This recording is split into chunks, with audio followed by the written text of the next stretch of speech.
দাদা, হ্যাঁ বল। এই সাপটা কি করে এমএস পেন্টে আঁকছো? আচ্ছা, সাপটা আঁকা সত্যি খুব সহজ, চলো দেখিয়ে দেওয়া যাক কিভাবে এঁকেছি। তো এর জন্য আমি ফাইলে যাব, ফাইলে গিয়ে নিউ, তারপর ডোন্ট শেপে ক্লিক করে দেবো, তাহলে আমাদের কাছে একটা নতুন পেজ চলে আসবে।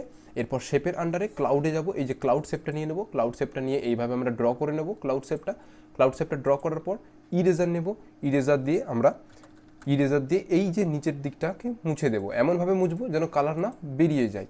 ওকে, তারপর আমরা চোখ করার জন্য এই সার্কেলটা নিলাম, এইভাবে চোখ করলাম, একটা চোখ করলাম, ওর পাশে আর একটা ছোট্ট চোখ করব।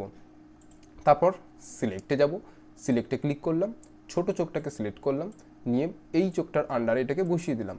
এটাকে ডুপ্লিকেট করতে হবে, তার জন্য আবার এটাকে সিলেক্ট করব, সিলেক্ট করে কন্ট্রোল সি মানে কপি, কন্ট্রোল ভি মানে কি পেস্ট। তো দুটো ডুপ্লিকেট তৈরি করে নিলাম, এখানে একটা বসালাম, আর এটাকেও সিলেক্ট করে এই জায়গায় বসালাম। এরপর কি করব, সাপটার জিপ তৈরি করব, এর জন্য সার্কেল নেব, সার্কেলটা নেওয়ার পর এই জায়গা, ঠিক এই জায়গাটাতে আমরা একটা সার্কেল করে দেব। এবার সময় আসছে কালার দেওয়ার, তো ফিলে যাব, ফিলে যাওয়ার পর রেড কালার নেব, রেড কালার নেওয়ার পর জিপেরটাতে দিয়ে দেবো, গ্রিন কালারটা নেব সাপটার ফ্রেশটাতে দিয়ে দেবো, এবং ইয়েলো কালারটা নেব সাপটার চোখে দিয়ে দেবো, আর মনিটাতে আমরা ব্ল্যাক কালার দিয়ে দেবো।